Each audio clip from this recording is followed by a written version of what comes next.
5 साल बाद नहीं, इकाई का 4 साल में होता है। तो पहले साल रूम की जांच होती है, दूसरे साल थान दौरा होता है, तीसरे साल नौनी का काय का, और इस साल जो है वो बड़ा काय का देवता दौज का काय का होता है। काय का एक हमारी बहुत परंपरा है, बहुत पुरानी परंपरा है। और काय का अर्थ है काया का यज्ञ, कि हमारे जो पुरानी परंपरा है, यदि कोई झूठ अवसर कोई प्रीत होता है, किसी के घर में एक्सपायर होता है, वो देवते के अच्छे काम में छत पर जाना हो, कहीं जाना हो, उसके लिए छौल भरना पड़ता।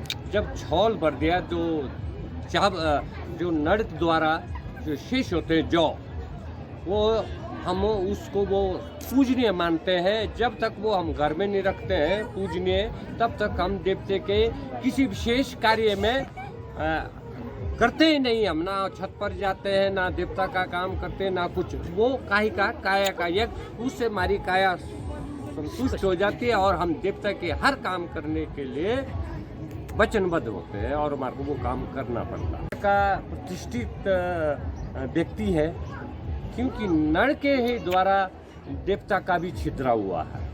जब देवता ने कंस को मारा था हमारे भगवान कृष्ण ने, तब ये जो ये स्वर्ग में होते थे नड़, इसको रूमसू में उतारा था भगवानों ने, और वहाँ से ये यहाँ पर आए और इनके द्वारा ही हमारे देवता श्री कृष्ण का पाप छीन हो गए। क्योंकि जब उसने कंस की हत्या की थी तो वो पाप लगा था, कंस मामा का पाप लगा था, उसके शुद्ध करने के लिए नड़ बुलाए थे। और आज भी नड़ के द्वारा ही कायके में जो जौ होते हैं, उसका विशेष महत्व इसी भगवान की कृपा से ही।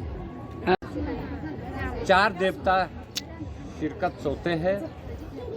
पहला हमारा अपना देवता कृष्ण महाराज कंतुशी नारायण, उसके बाद गौरी देवता बड़ागरा, शेर देवता सतरीम और थान देवता बुट्ठी से। ये चारों बड़े धूमधाम से यहाँ अपने दादुआ के भेजा सी श्री कृष्ण के पास है। इन अपना दादू पुत्र मिलन है और ये बहुत खुश होते हैं यहाँ मेले में आके। जो काय का जब सुबह खड़ा होता, शाम को काय का वो ढलान गिराना पड़ता, उससे पहले नड़बद्ध होता। बद्ध वास्तव बदा, इसको हम बदा बोलते हैं। वास्तविकता ये बद्ध से संबंध इतनी मानता, इसमें जो गुणबान पड़ता है, बहुत बड़ा जो गुणबान पड़ता है, जिससे मतलब नड़ जो एक प्रकार से उसको कोई होश आवास नहीं रहती है। फिर उस 3 चक्कर मारने के बाद देवता उस पर जो है वो वंजाहा जो गुणबान को, और उसके बाद वो अपनी पूरी होश में आता है। वास्तविक देवता का खेल है, जो एक नड़बदा है, देवता का खेल खिला हुआ से पुराने समय में बोलते इसको खेल खिला हुआ है। क्योंकि भगवान सृष्टि वाला है। वास्तविकता हर चीज होती है, नड़बदा एक अर्थ देवता का खेल है। का जो होता है ना कुष्ठ, ये एक बहुत बड़ा महत्व है। इसमें लब और कुश का भी एक बहुत बड़ा रोल है। तकरीबन मैक्सिमम इसको लेते नहीं है। ये कुष्ठ ये भी एक बहुत पवित्र माना गया है कि कुष्ठ में इतनी ताकत है। जब लब कुश थे, जब उन्होंने कुश के साथ युद्ध किया था तो भगवान रामचंद्र भी हैरान हो गए थे। तब ऋषि जो है वाल्मीकि ने कहा ये तुम्हारे पिताजी हैं। वो कुश, उसका विशेष महत्व है उस कायके में। वो भी एक बहुत बड़ा पवित्र होता कुष्टुकाई का, और जिसमें एक नौड़ कुमारी भी होती है। इनका भी एक बहुत बड़ा आपस में बहुत आनंदमय संवाद होता है, और जिसको हालांकि इसमें संवाद में कई ऐसे शब्द बोले जाते हैं, मगर भगवान उन शब्दों का पूरा नहीं मानता।